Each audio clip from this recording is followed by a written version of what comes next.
The Dread King leads the legions of terror and pulls in aspects from the vampire counts and tomb kings to create a faction that really does feel like a true lord of the undead. There's necromancy, corruption, and more skeletons than you can rattle a bone at. But how does it all play out in game? Let's take a look and find out. But first, check out Instant Gaming for some super cheap games. Look folks, most of the summer sales have come to an end, but at Instant Gaming the sales never end. They've got both the latest and the greatest games for cheaper prices than you can find them anywhere else. So whether you want some new releases like Horizon Forbidden West or Dragon's Dogma 2, or to catch up on some older titles like Red Dead 2 or Cyberpunk 2077, they have you covered. So check out Instant Gaming at the link in the description and grab yourself some cheap games risk-free with 24/7 customer service. Once again, thank you to Instant Gaming for partnering with the channel. Now, onto the video. First up, we have a few racial mechanics that they're pulling from both the Tomb Kings and the Vampire Counts. I'm just going to cover these very briefly, and if you want more information, you can check out the respective faction guides for those factions. We have the Books of Nagash from the Tomb Kings. You can collect all 8 books spread across the entire map, and doing so will provide you with unique rewards for each book, and while these have been tweaked for the faction, it functions more or less the same. You can still collect canopic jars over the course of the campaign from a whole range of sources such as buildings, battles, and mission rewards. You can then spend these jars on certain research projects as well as in the mortuary cult. From here you can increase hero and army capacity, unlock regiments of renown, and craft a large number of items to equip onto your lords and heroes. Same as the Tomb Kings, they pay no recruitment or upkeep costs and instead are limited in how many units they can field at any time. This capacity is increased mainly via military buildings, but can also be affected by research projects and certain skills. And lastly, from the Tomb Kings, they have their Dynasty's research. While their research tree may look a lot different to the other Tomb King factions, one thing remains the same. Their capacity for armies is limited by these techs. Each new dynasty researched increases their capacity whilst reducing research speed, making it quite a substantial trade-off if you want to focus on military expansion or technology-based improvements. In this research tree, you can also increase your capacity for different hero types and unlock unique lords to lead your armies. And finally, we have one mechanic from the Vampire Counts. They benefit from vampiric corruption and spread it wherever they go. High concentration causes attrition for non-vampires and buffs their control, replenishment, and global recruitment, making it well worth spreading around with characters, buildings, and commandments. Speaking of which, since they can take settlements, they have access to 5 commandments. Undead Labourers is a useful one for grinding out growth in your regions to increase their size or to give your own armies a boost when moving through. Foster Terror is obviously great for taking and maintaining control of a region. Once corruption is high enough, it likely won't be needed, but when you first move in, this will come in useful.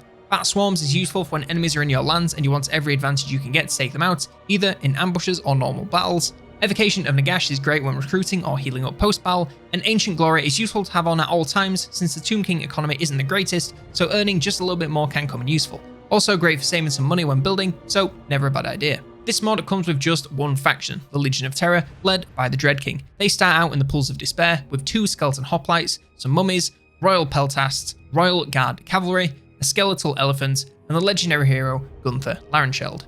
Their faction has a couple of unique mechanics. First up, necromancy. Whenever you defeat human or elf units in battle, there's a chance to add to your pool of servants in on death.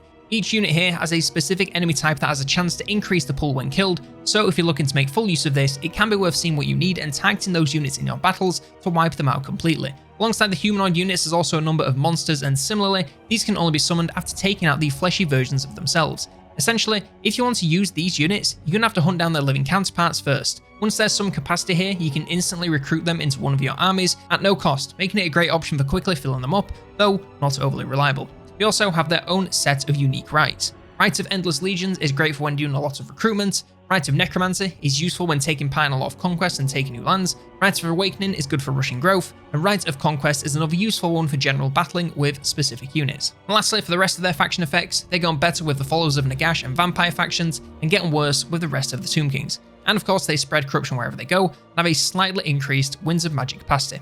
And for the Lord playstyle, you bring some light buffs for Royal Guard units. Now for some thoughts on the mod itself. Despite being lumped in with the Tomb Kings on the faction select screen, these do manage to feel extremely unique. They don't quite feel like a totally new faction, but they're different enough that if you're bored of playing the other Tomb Kings, you'll probably have some fun here. The addition of necromancy and some vanilla vampire mechanics is really nice and makes them feel like a great midpoint between the two factions. Plus, it's a balanced version of my wish to summon units based on what you killed, so I'm obviously going to be extremely pleased with that. There is another mechanic I haven't mentioned because it only becomes active if you're also playing with the Legions of Nagash mod. From my brief look at this mod, it does look pretty in-depth, and this guy seems to fit in pretty well.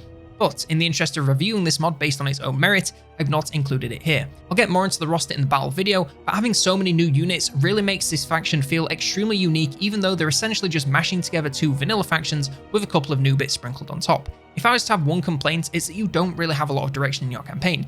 I think I found that most OVN mods run into this same problem, where none of them have any victory conditions, so unless you have a specific mechanic like Jafar's Revenge or the Citadel of Dusk's Illustrious Shipping Company, you just end up wandering around doing whatever because there's no real direction. Like I said, there's the integration with the Legions of Nagash, so maybe that gives you more of a focus, but as a standalone mod, outside of battling the other Tomb Kings, because they automatically don't like you, there isn't a lot to organically do.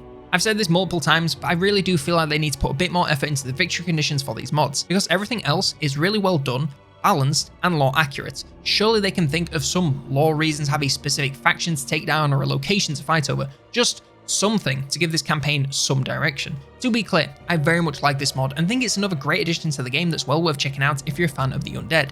However, while the gameplay all feels really great, it just lacks direction. It is something that the base game struggles with too, so I'm not holding the OVN team to a higher standard than the game itself. I just think it's something everyone should be paying a little bit more attention to. But that's all I have for today on the campaign side of things for the OVN Dread King's Legions. Let me know your thoughts on the mod down below, as well as any other mods you'd like me to take a look at. Like, subscribe, and if you want more mod videos, then check this one out on the Citadel of Dusk.